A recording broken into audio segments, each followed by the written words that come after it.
Welcome back. आज आपण करणार आहोत मस्त अंडा ऑमलेट. त्यासाठी मी इथे एक कांदा चॉप करून घेतलेला आहे, 2 टोमॅटो असे क्रश करून घेतलेले आहेत. टोमॅटो आपल्याला एकदम बारीक क्रश करून का घ्यायचे तर आपलं ऑमलेट पलटताना तुटून जातं, तर ते तुटू नये म्हणून इथे मी 2 मिरच्या चॉप करून घेतल्यात.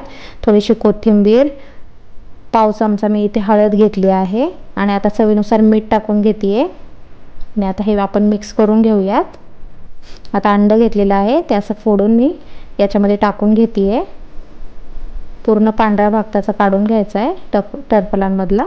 आता दुसरंही तसंच करून घ्यायचं आहे, फोडून घेते मी इथे. आता आपण हे छान फेटून घेणार आहे. हे पहा, 1 मिनिटभर छान फेटून घ्यायचं आहे म्हणजे ऑमलेट आपलं छान होतं. आता मी साईडला तवा गरम करून घेतला, त्याच्यामध्ये 2 पळी तेल टाकून घेतलं आहे आणि छान गरम करून घ्यायचा आहे तवा.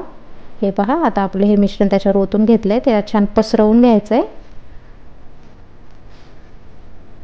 आता अशा प्रकारे आपण आता त्याच्यावरती झाकण ठेवून एकदम मंद गॅसवरती शिजू द्यायचं आहे. हे 1 मिनिटभर असं शिजल्यानंतर आता मी काळी मिरी पावडर टाकून घेणार आहे थोडी. जर आवडत असेल तर टाकायची, नसेल आवडत तर नाही टाकले तरी काहीच हरकत नाही आहे.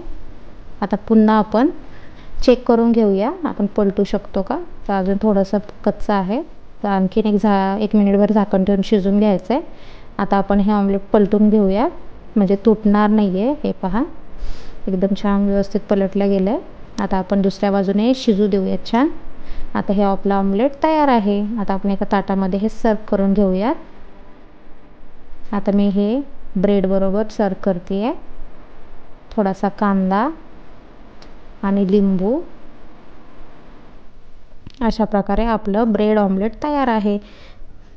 आजची रेसिपी तुम्हाला कशी वाटली नक्की कमेंट करून सांगा आणि चॅनलला लाईक, शेअर, सबस्क्राईब करायला विसरू नका. धन्यवाद.